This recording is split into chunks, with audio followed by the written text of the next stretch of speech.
पूरा घर इथी खाली हो गइल बा। देखी जाई सारा घर खाली हो गइल बा, केवाड़ी खिड़की पूरा निकल गइल बा। चलिए दिखाई आगे तो ई लगभग 10-12 घर के किता बा।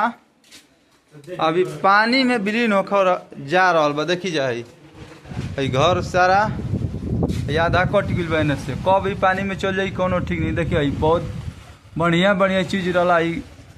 पहले के जौन लकड़ी के ई सब हटे, सखुआ के लकड़ी के सारा यही तरी घर में पड़ल बा। देखी सारा ई सामान बिखरल पड़ल बा। देखी ई मकान के देखी एकदम दुर्लभ दृश्य हो गइल बा।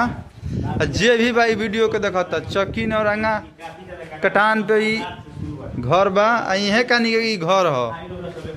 एकर देखिए 2 तल्ला घर बा। एकर पूरा जंगला खिड़की केवाड़ी सारा व्यवस्था एकदम देख के दिल मतलब एकर शब्द नहीं के बोलत कि का कहल जा।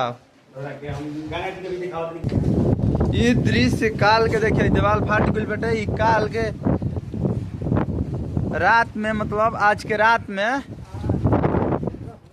8 से 10 बजे रात में 2 घंटा में ये सब सारा कट के पानी में विलीन हो गइल बा। जे भी भाई वीडियो के देखता मतलब शेयर करिए। देखिए कैसे दरार फाटल बा। देखी ई कब चल जाई लैट्रिन आई थी सब सारा पानी में विलीन हो गई।